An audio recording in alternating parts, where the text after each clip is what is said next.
Georgia, will you please call the roll and check and make sure all the technology is working?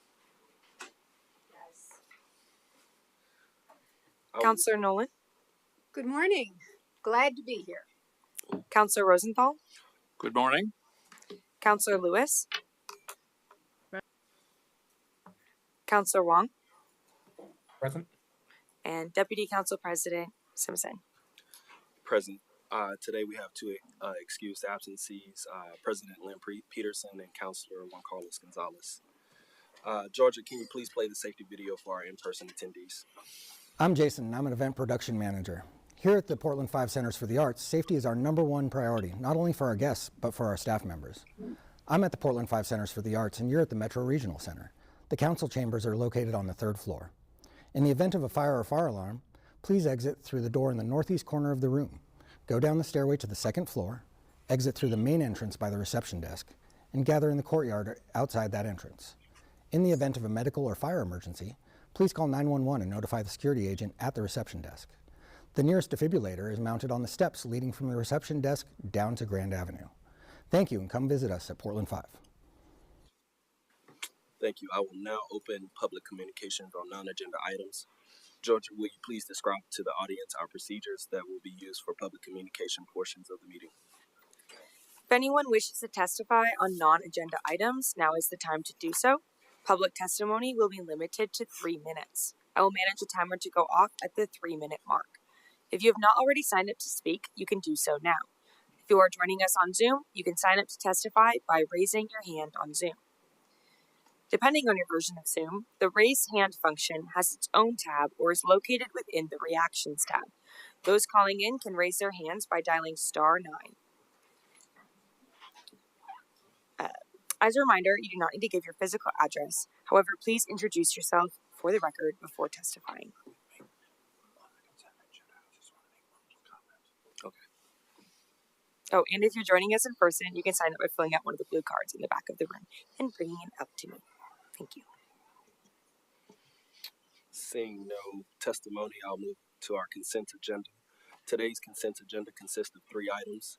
3.1 resolution number 25-5456 for the purpose of adding or amending the 9 projects to the 2024-27 MTIP, including 6 new American with Disabilities Act upgrade projects to meet federal project delivery requirements. 3.2 resolution number 255457 for the purpose of appointing 8 new members to the Metro Affordable Housing Bond Community Oversight Committee. And 3.3 resolution number 255461 for the purpose of appointing 1 new member to the Regional Waste Advisory Committee. Do I have a motion? I move adoption of the consent agenda. I will second. It was moved by Councilor Nolan and seconded by Councilor Rosenthal. Any discussion? Well, I'd just like to make one quick comment. There is no discussion on a consent item. Councilor Nolan is correct. Consent agenda items are non-discussion items, and if council wishes to make a comment after the motion has been voted on, I think that would be appropriate. But I'll make a comment till after. Okay. So it's been moved by Councilor Nolan and seconded by Councilor Rosenthal. All in favor say aye. Aye. Aye. All Aye. opposed? Aye. Unanimous result. The comment I would like to make is just that I want to note that there's a curb cut item that's added for Durham. Durham is one of our smallest jurisdictions, and I just wanted to note that it's nice to see something coming forward that benefits this city, which often doesn't get much recognition, and it's in my district. So I'm glad to see that. Thank you, Councilor Rosenthal. Appreciate your comments. Moving on to our resolutions. Resolution 4.1. Resolution number 255449 for the proclaiming every February as Black History Month in the Greater Portland region. Our first resolution today is an important opportunity for us to create space for education, dialogue, and reflection on racial justice in this country and this region. I'll take a couple minutes here to give a few remarks. I like to elevate this conversation because this is Black History Month and it is significant. American culture and American history is Black culture and Black history. I think about all the hands that have worked to move us toward the dreams of our ancestors had for us. Some of us achieved those dreams, some of us are on our way, but we are all on the same journey, carrying our resilience, our compassion, our empathy, and our sense of justice. Justice has become a bad word lately. Social justice, environmental justice, racial justice. But justice is a core American value, and it is important to the story of Black history. The promise for equal treatment under the law, it's a core American value. Getting a fair shot, that's a core American value.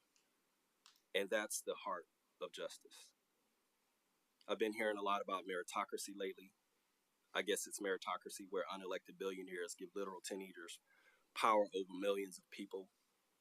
As a Black man, I think about how this meritocracy undermines the foundation, education, and the work it took for us as Black people to get into the places of power that have always excluded us. I think about how we have to work twice as hard and show up 3 times as often just to be noticed. I think about the overly educated Black women, most of whom are sitting here, who are not paid the same as their peers. Even in this moment, in this month of celebration of Black art, culture, ideas, accomplishments, and joy of Black excellence, when we look at Black history, it's not just the harms that were done, but the gains that have been made and are continuing to be made. In the Black story, that's being told right now. I say this as an example for my son. Greatness is what we come from. And this month is not just about harm and trauma and undoing wrongs or even what's happening right now. We are much more than the evils that were done to us. We are the things we do and achieve on behalf of those that couldn't. A president can try to erase Black History Month from government calendars, but no force on earth can erase us. Where we have come from, the stories we carry, what we have achieved, or stop us from the things we are here to do. I look forward to all the ways the greatness of Black history, Black culture, and Black stories will be shared in this month. I'm honored to introduce today's resolution in solidarity with Metro's Black Employee Resource Group proclaiming February as Black History Month. It's my pleasure to introduce Chanel Perry, Assistant Public Affairs Specialist, Kenan Miles, Hazardous Waste Technician, Michael Tete, Community Service Program Director, and I'm going to give a big shout out to Marissa Grass. She's not here today, but she's here with us in spirit. She's our Strategic Engagement Advisor, and all of you are in this room today because of her, so I want to say thank you to her. Presenters, will you please come forward and introduce yourself?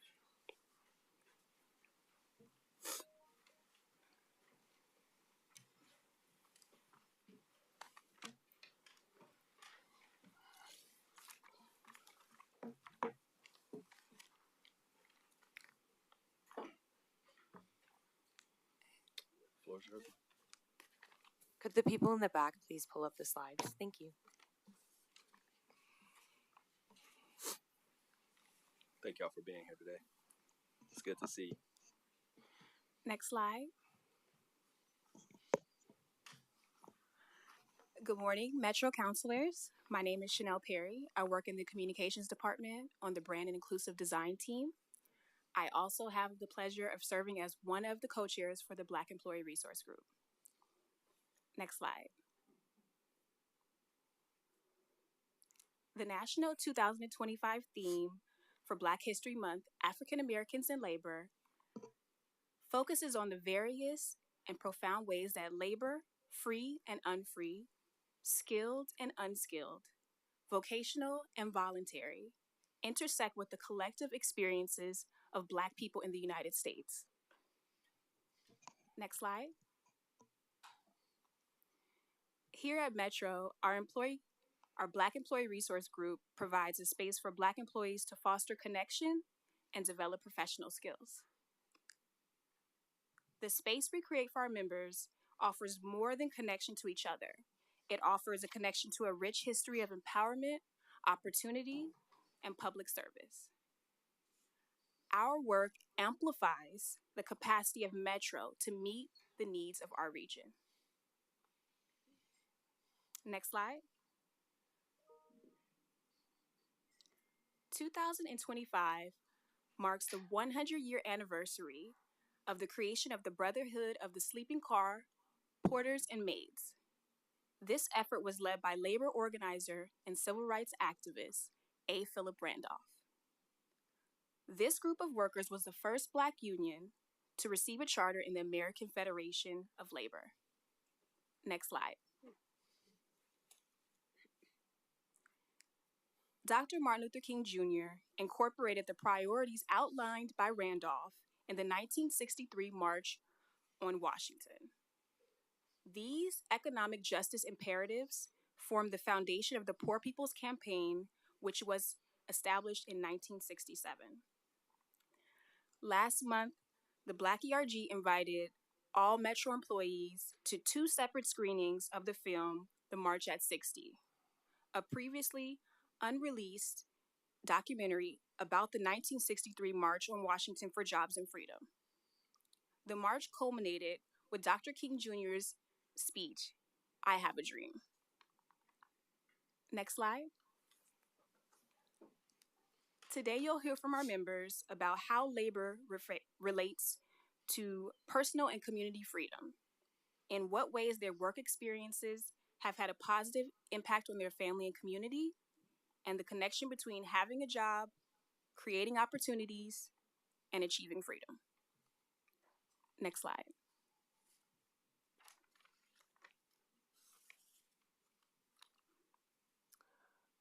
Good morning, counselors. My name is Michael Tete, and I serve as a program director and co-chair of our Black Employee Resource Group. Next slide, please. There is no ignoring the continual contribution of labor that Black people have offered, shared, or were forced to give towards the development of the United States.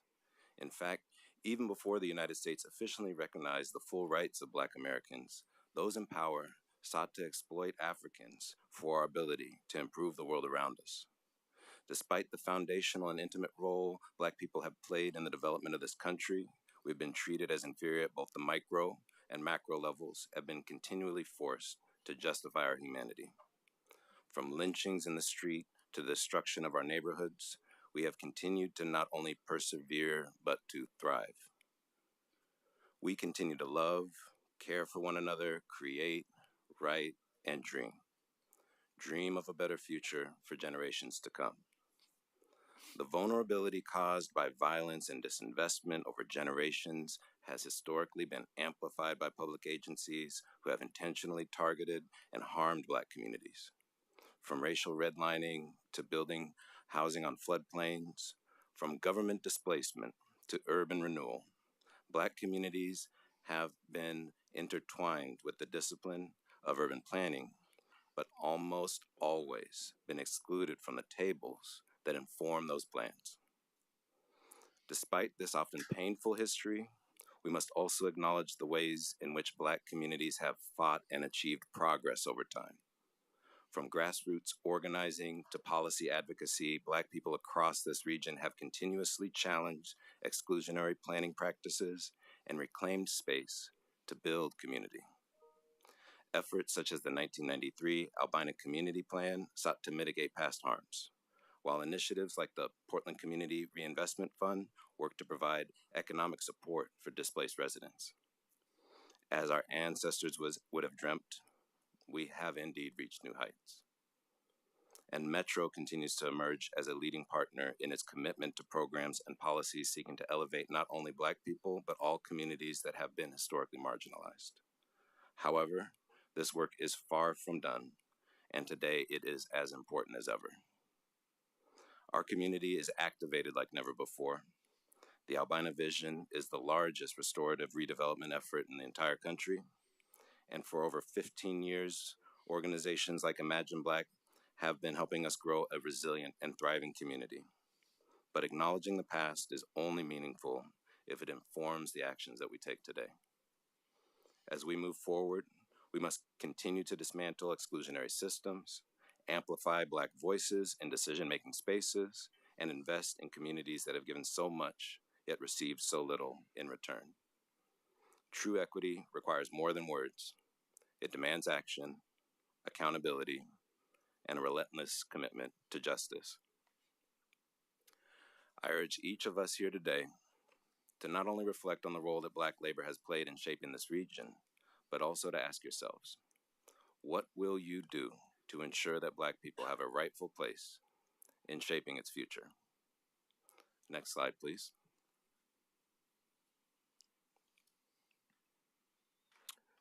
Hi, Metro Council. My name is Keenan Miles. I use he, him pronouns, and I work at Hazardous Waste, Household Hazardous Waste, I started at the paint program, and I serve as a member of the WPES Equity Change team as well. First, I'd like to say that it's been a privilege to serve both the community and the environment through Metro's waste and recycling operations. It's also been a joy to advance our work through education and outreach programs as well. I began as a temporary employee at Metro Paint, performing some of the most challenging work that our agency offers.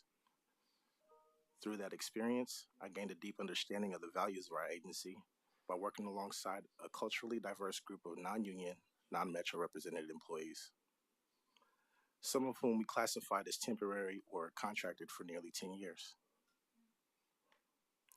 Through this experience, I didn't just hear about the injustices that our agency is working to address, but I experienced them. Who I am and where I'm from gives me the perspective to not assume my value, but to demonstrate it by analyzing programs that I'm a part of, identifying areas for improvement, and gaining the knowledge and skill set to streamline processes. After contributing to nearly a 300% increase, despite a 40% reduction in staffing levels while at the paint facility, we advocated for changes that led us to where we are today in WPES operations. I want to thank Metro's Council for the leadership and the vision that they exercise in approving that budget amendment that made those changes possible. As a leader in our agency, I would like to see more opportunities just like this, where more frontline staff are equipped with the tools to share directly with the agency and the public. I think that we should also advance results-based accountability framework that's put into practice at both the agency and the department levels. Ideally, that framework will be reflected in processes and policies that the employees and the union can effectively leverage so that reoccurring issues facing our most vulnerable colleagues can't be ignored. Thank you for your time, and I appreciate you for having me. Next slide.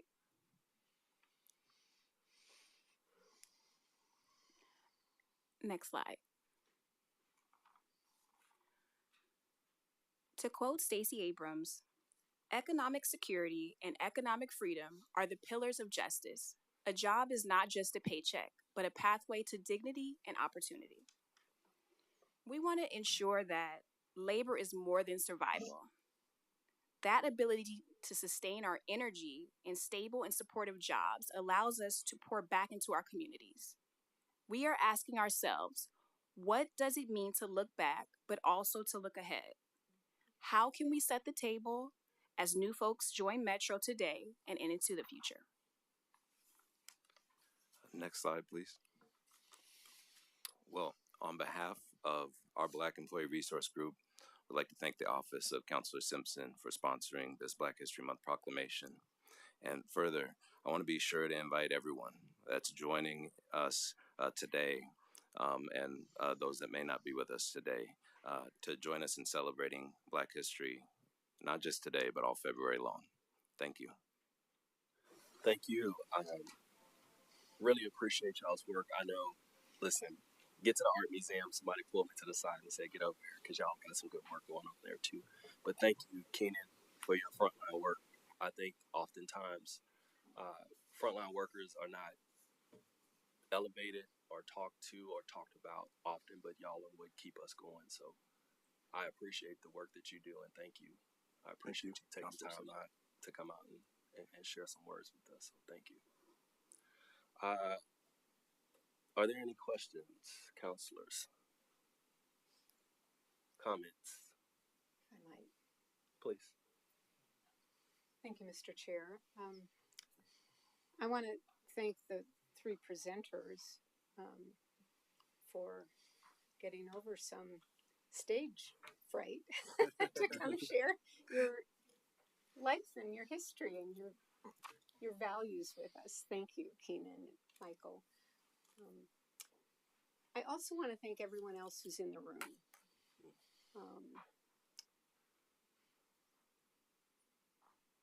I'm glad to be associated with Metro because we push hard, and we push hard for equity in every discussion we have at this table on the council.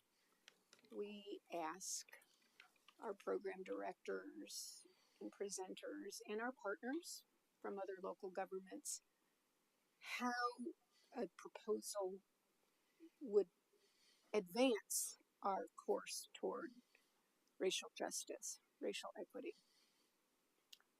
The answers are not always satisfactory, but the commitment that exists among the people on this table to not just advance us, but to be humble enough to listen when we don't get it right, when we stumble, when we are timid.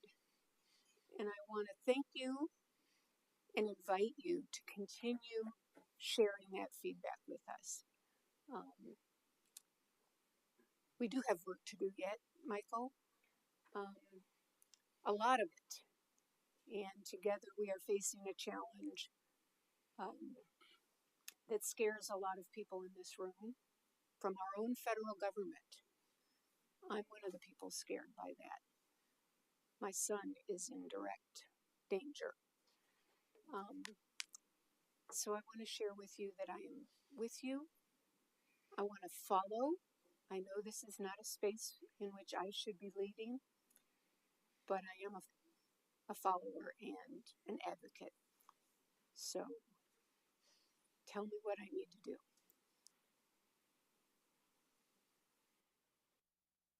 Is that the end of your comments, Councilor Nolan? It's an invitation. Oh, okay. You don't need to meet that invitation here, but it's an open, ongoing invitation. I know I don't do everything I should. I know I don't see everything I should. Help me. Thank you, Councilor Nolan. Councilor Rosenthal. Thank you, Chair. First of all, I want to thank Councilor Simpson for bringing this forward, and I want to thank the presenters for making your presentation. And I want to thank all of you for being here. This is this is an important resolution, and it's something that we need to take seriously and to need to keep working on. A resolution is just a bunch of words. It's the work we do in the process. And I just want to note something. It's a work that we are continually learning how to do better. For example, I'll give you a recent example where we've learned from CORE, for example, we approved an expansion of the urban growth boundary in the Sherwood area. And CORE pointed out that we really hadn't had a good process for involving equity issues in that process, that we had been lacking in consultation with minority groups and with indigenous people. And so we have changed some policies to try and do that better. It's a learning process. We appreciate the input from you, and we're trying to get it right, but sometimes we miss a step here or two. So let us know, and we'll continue trying. Thank you. Thank you, Councilor Rosenthal. Any other comments before we move to? All right, Councilor Lewis. Thank you. Yes, thank you, Councilor Simpson, for bringing the resolution. I want to give special thanks to our employee resource group. ERGs are so essential, not only because we have the responsibility of helping provide the support and space and career development as was called out, but as a government, we are very uniquely positioned to use ERGs to help influence and shape policy, both policy that gets crafted and passed at the council level, but also the policies that are put into practice through rule and practice. ERGs get days like today in which their work is visible, but the work that you put into making community and making change at Metro, it is unnoticed by the public, but it's felt in how we do our work. So thank you to the ERG. Thank you. Thank you, Councilor Lewis. Call for a motion. I move adoption of the resolution. Is there a second? I will second. It was moved by Councilor Nolan and seconded by Councilor Rosenthal. I take it any further discussion? Georgia, will you please call the roll? Counselor Wong. Aye. Counselor Lewis. Aye. Counselor Nolan. Yes. Counselor Rosenthal. Aye. And Deputy Council President Simpson. Aye, the motion passes. Thank you to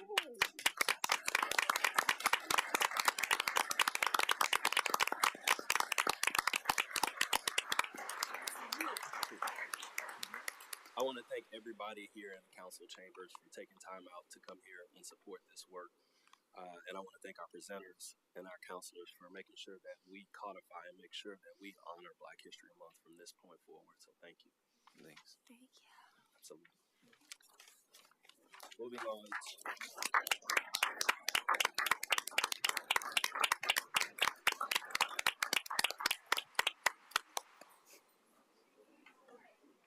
All right, we're going to let folks scurry out real quick. Huh? James Posey left. Oh, yeah, he left. Was he mad? No, he had something.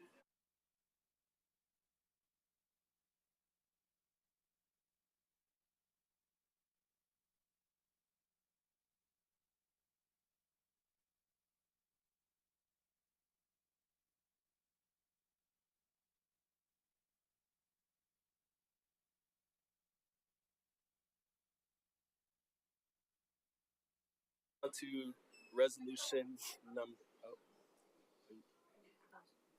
there y'all see something? No. Oh, okay. Moving on to resolution 4.2. Resolution number 255462 for the purpose of authorizing the sale of general obligation bonds. Oh, right. For our next resolution, you will recall two important voter-approved measures: the 2019 Parks and Nature Bond, designed to protect clean water, wildlife habitat, and access to nature, and the 2024 Oregon Zoo Bond to protect animal welfare, improve wildlife education, and increase accessibility.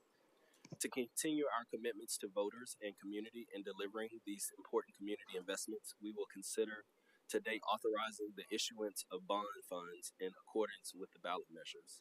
Caleb Ford, our Deputy Chief Financial Officer, is here to provide an overview. Thank you, and good morning, Deputy Council President Simpson and Metro Council. My name is Caleb Ford, Deputy CFO. I use he, him pronouns. And I am here today to present Resolution 25-5462, authorizing the issuance of general obligation bonds. This is an administrative action approving us to sell $75 million in debt for the Oregon Zoo Bond Program and $125 million in debt for the Parks and Nature Bond Program, and pledge Metro's taxing power to repay these bonds. Additionally, it delegates authority to the Chief Operating Officer and the Chief Financial Officer to perform the necessary activities related to the sale. To center the council on some of the background, voters authorized $380 million in GO bonds in 2024 to fund capital costs at the Oregon Zoo. This will be the first issuance against that authorization. Voters also authorized $475 million in GO bonds for the 2019 Parks and Nature Bond Program. We have previously issued $200 million against that authorization. After this issuance, there will be $150 million of remaining authority. We intend to issue tax-exempt debt for both bonds and are targeting a sale in late March. These bonds will be structured to remain under the 40 cents per thousand target property tax levy. And staff recommends the approval of this resolution in order to capitalize these programs so that they can deliver on the promises made to voters in the respective ballot measures. And I'm happy to answer any questions that you have at this time. Okay, councilors, questions? Mr. Chair. Councilor Nolan? What kind of rates are we expecting to sell these at? It's going to be a competitively marketed sale. I hesitate to forecast that at this time. I'm not going to pin you down, but what are rates doing now? They've been pretty stable. Local debt of this nature, backed by property taxes, is very stable. We carry a AAA bond rating, and we're anticipating, I believe our financial advisor said, in the 5% range of true interest cost. Thanks. Any other discussion? Is there a motion on the floor? I move adoption. Is there a second? It was moved by Councilor Nolan and seconded by Councilor Lewis. Is there any further discussion? Georgia, will you please call the roll? Counselor Wong, Aye. Counselor Lewis, Aye. Counselor Nolan, Yes. Counselor Rosenthal, Aye. and Deputy Council President Simpson. Aye. The motion passes. Thank you, Caleb. Thank you. All right. Next, we have ordinances, the first read and public hearing.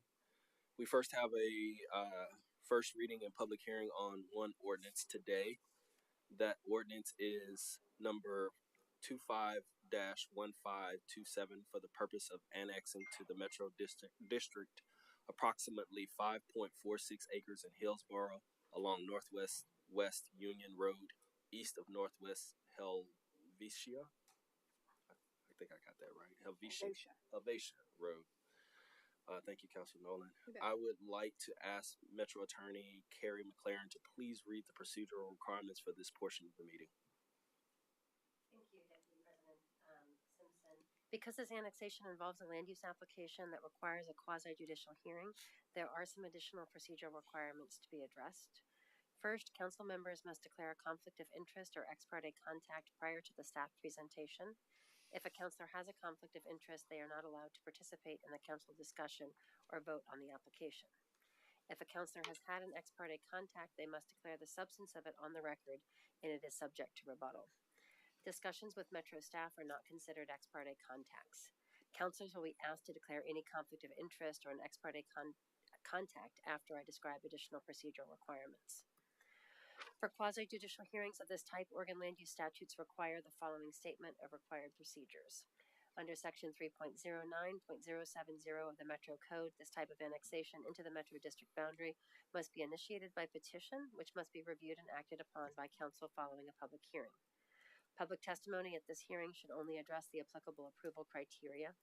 The approval criteria are set forth in Section 3.09.070 of the Metro Code and are more specifically identified in the staff report, which is part of the packet of materials before the council today. The decision of the council is final, although it can be challenged by filing a notice of intent to appeal with the Land Use Board of Appeals within 21 days of the decision.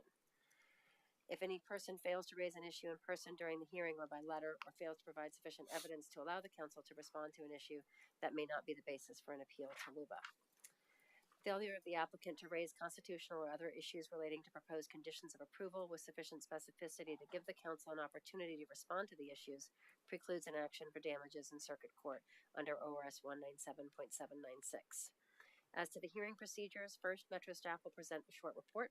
The staff report will describe the proposal, identify the applicable approval criteria, and summarize the staff recommendation. The applicant is then provided an opportunity to make a presentation in support of their application.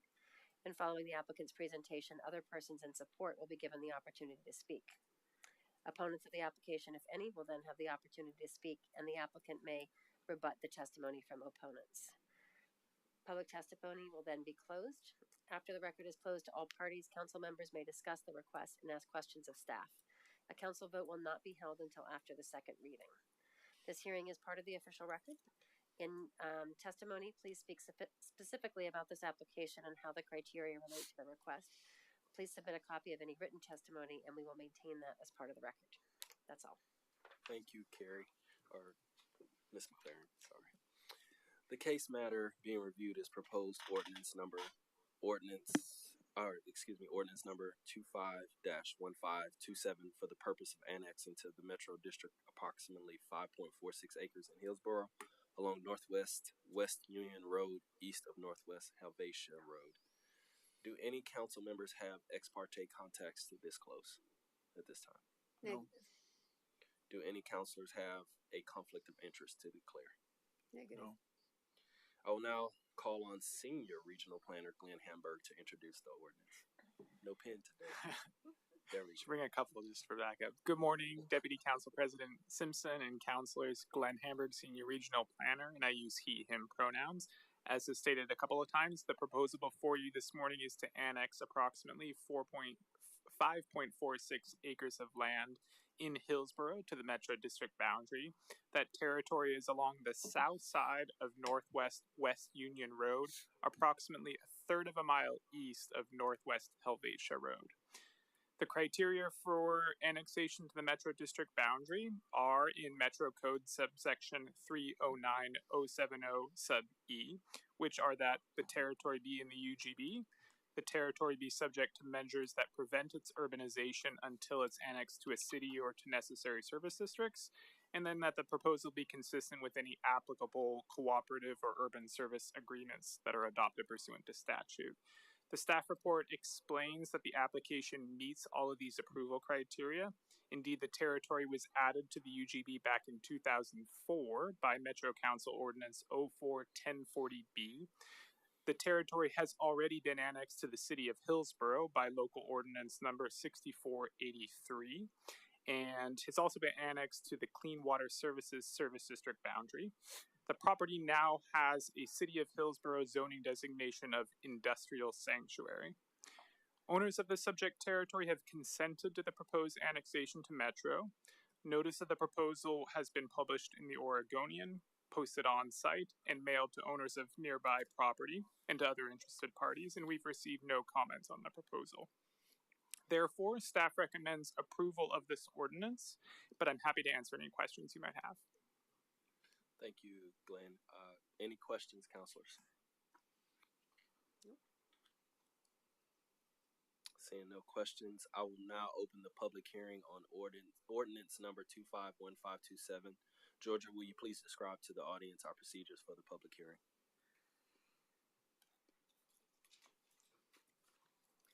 If anyone wishes to testify on ordinance number 25-1527, now is the time to do so.